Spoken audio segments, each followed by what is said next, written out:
बच्चों आज मैं फिर वेलकम कर रहा हूँ आपका हमारी बायो की क्लास में।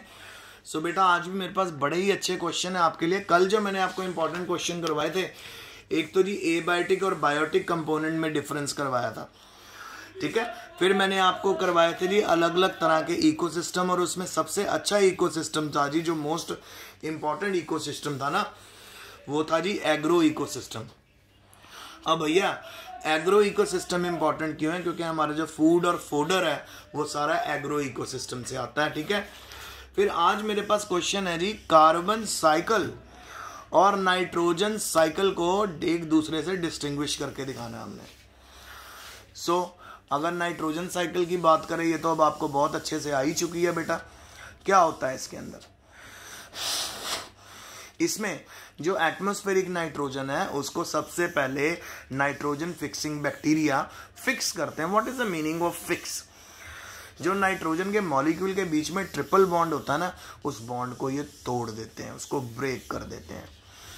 तो फिर ये ऑक्सीजन से कंबाइन करके नाइट्रेट या नाइट्राइट आयन बनाते हैं, और ये नाइट्रेट और नाइट्राइट आयन आगे चल के अमाइनो एसिड्स बनाते हैं, और फाइनली प्रोड्यूसर्स में अमाइनो एसिड्स बनते हैं। फिर इन अमाइनो एसिड्स को बेटा रिसीव कर लेते हैं हम लोग कंज्यूमर्स। फाइनली जब कंज्यूमर्स के ऊपर डेड और डिकेइंग अपना डिट्रीटस फूड चेन चलती है, यानी जब इनके ऊपर डिकम्पोजर काम करते हैं, दोबारा से ये नाइट्रोजन को एटमॉस्फेरिक नाइट्रोजन में कन्वर्ट कर देते हैं। तो आज हमारा क्वेश्चन है कार्बन साइकिल। तो देखो जी, कार्बन साइकिल जो है उसमें कार्बन डाइऑक्साइड डायरेक्टली मेटाबोलाइज होती है फोटोसिंथेसिस में, यानी कार्बन डाइऑक्साइड को सीधा प्लांट क्या करते हैं, रिसीव करते हैं और फोटोसिंथेसिस में का करवा लेते हैं।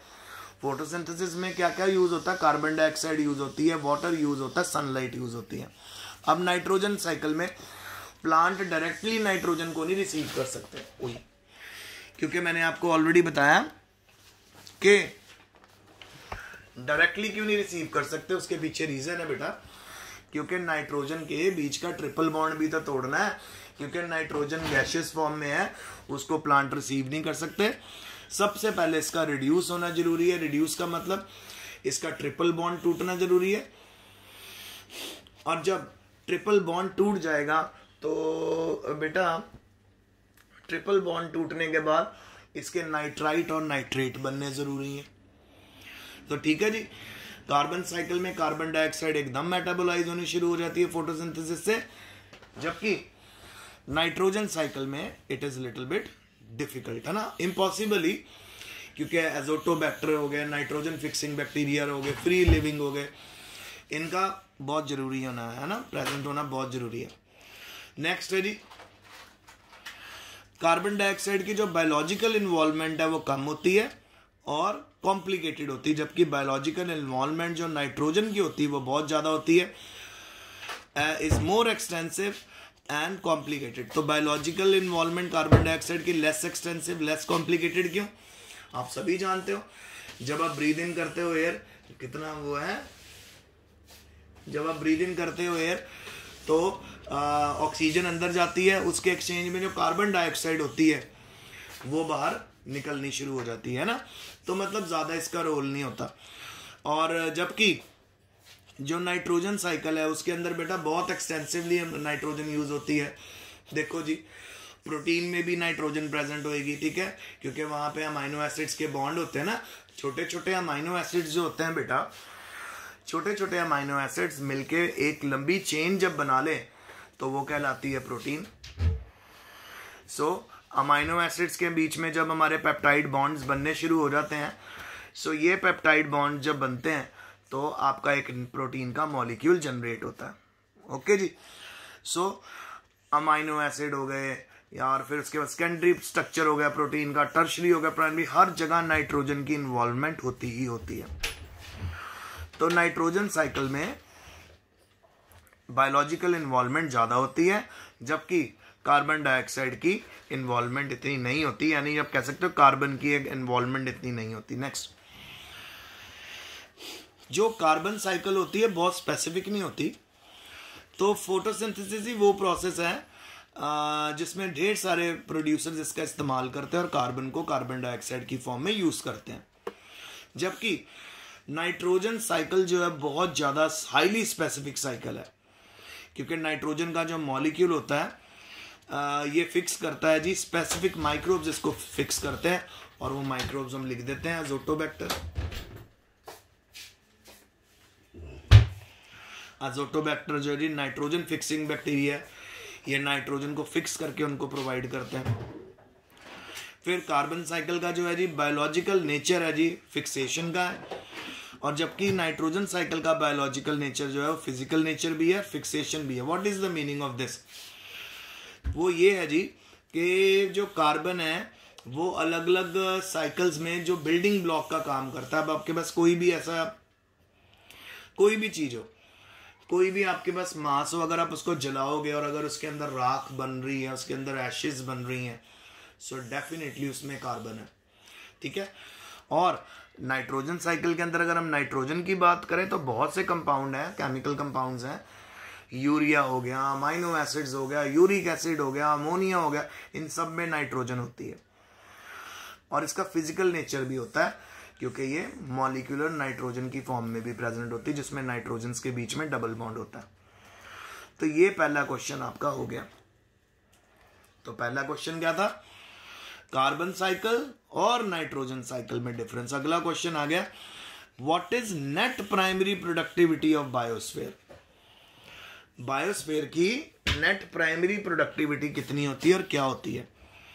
देखो जी, जो नेट प्राइमरी प्रोडक्टिविटी होती है बायोस्फीयर की वो अप्रोक्सीमेटली 170 बिलियन टन्स होती है।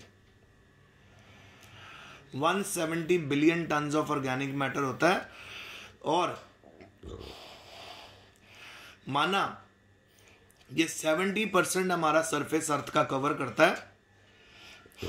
उसके पीछे रीजन ये है कि हमारी जो प्रोडक्टिविटी ओशंस की है ना वो सिर्फ 55 बिलियन टन है, ठीक है। सो बाकी जो आ रहा है वो हमारा कहाँ से आ रहा है? लैंड से आ रहा है।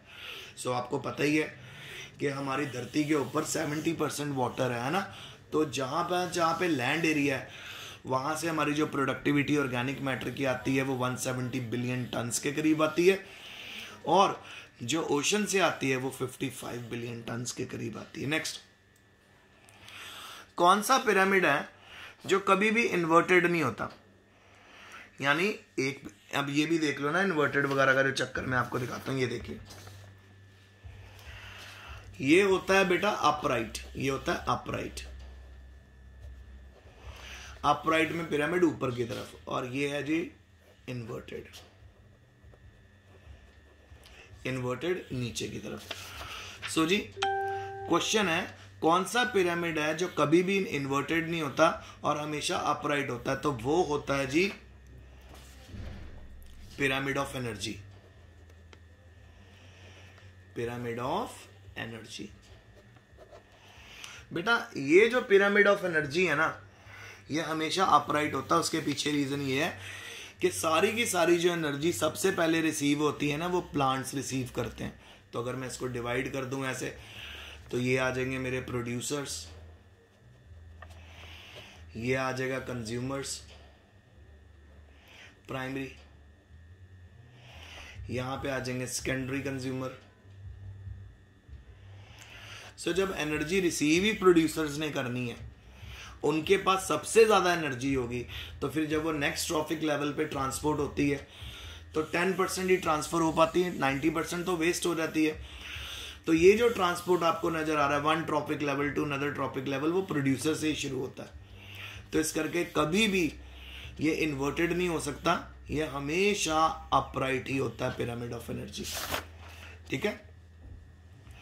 तो देखिए रीजन यहां पे उसने बताया हुआ है, कहता कि when energy flow from one particular trophic level to the next trophic level, जब एनर्जी एक ट्रॉफिक लेवल से दूसरे ट्रॉफिक लेवल पे जाती है, कुछ एनर्जी हमेशा लॉस होती रहती है, और हीट की फॉर्म में हर स्टेप के ऊपर 90% इस करके ये हमेशा अपराइट होता है। तो भाई बच्चों, ये आज का मेरा लेक्चर था, होप आपको समझ आ गया होगा। So if you have any difficulty you can ask me, I am available in school. तो रेगुलर पढ़िए, अच्छे से पढ़िए और बहुत मेहनत से पढ़िए, ठीक है। बाकी क्वेश्चंस हम कल करेंगे। Take care.